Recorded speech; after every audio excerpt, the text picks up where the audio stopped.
श्री शिवपुराण रुद्र संहिता पंचम खंड 57वां अध्याय गजासुर की तपस्या एवं वध।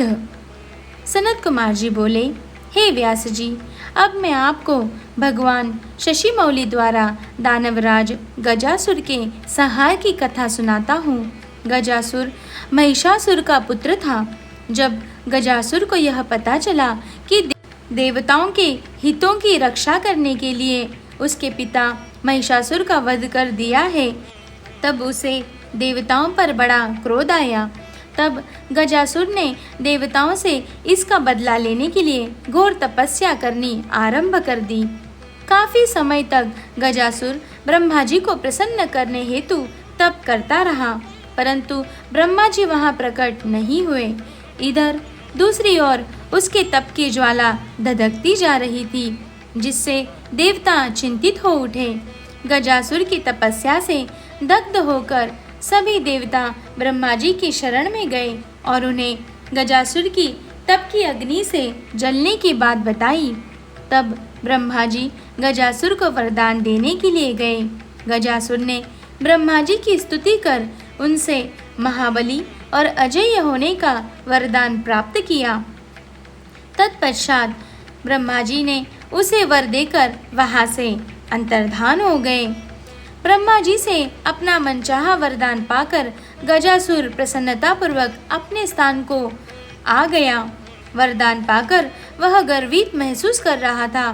उसने चारों दिशाओं में अपने राज्य का विस्तार करना आरंभ कर दिया था।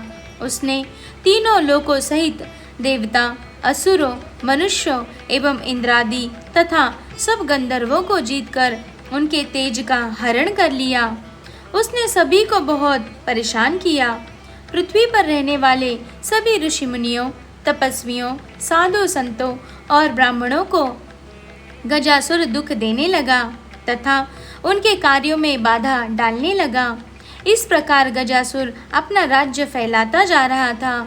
एक बार वह भगवान शिव की प्रिय नगरी काशी में जाकर वहां सबको सताने लगा। तब सभी देवता मिलकर भगवान शिव के पास गए और उनसे हाथ जोड़कर प्रार्थना करने लगे, हे भक्तवत्सल, हे कृपानिधान, उस गजासुर नामक दैत्य से हमारी रक्षा करें। देवताओं की प्रार्थना मानकर भगवान शिव सबकी रक्षार्थ अपना त्रिशूल लेकर गजासुर का वध करने के लिए पहुँचे। तब भगवान शिव और दैत्यराज गजासुर में बड़ा भयानक युद्ध हुआ। वह तलवार लेकर शिवजी पर झपटा। शिवजी त्रिशूल द्वारा उस पर प्रहार करने लगे।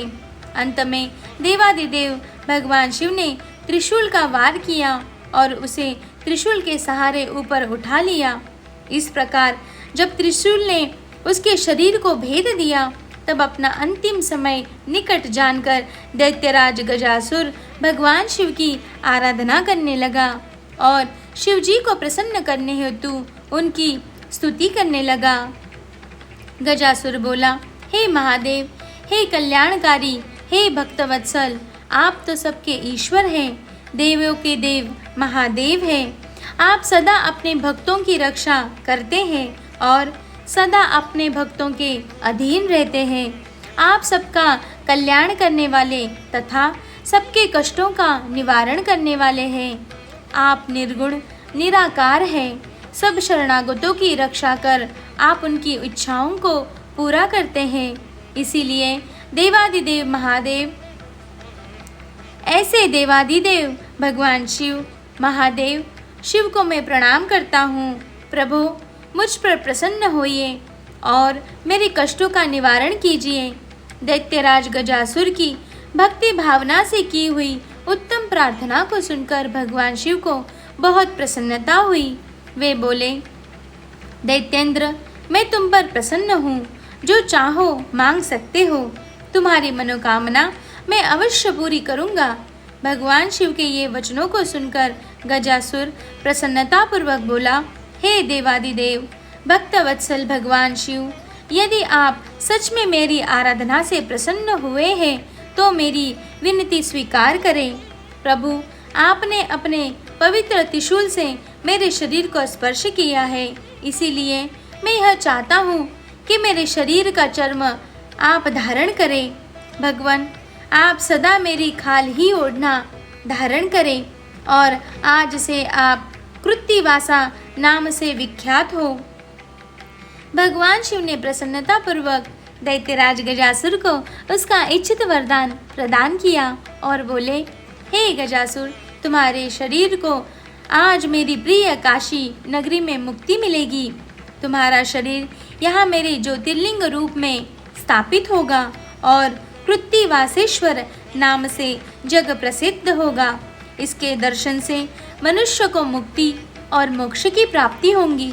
यह कहकर भगवान शिव ने गजासुर के शरीर के चर्म ओढ़ लिया और कृत्तिवासेश्वर ज्योतिर्लिंग की स्थापना की, जिसके फलस्वरूप वहाँ काशी में बहुत बड़ा उत्सव हुआ। सब देवता बहुत प्रसन्न हुए। तत्पश्चात भगवान शिव वहाँ से अंतर्धान हो गए।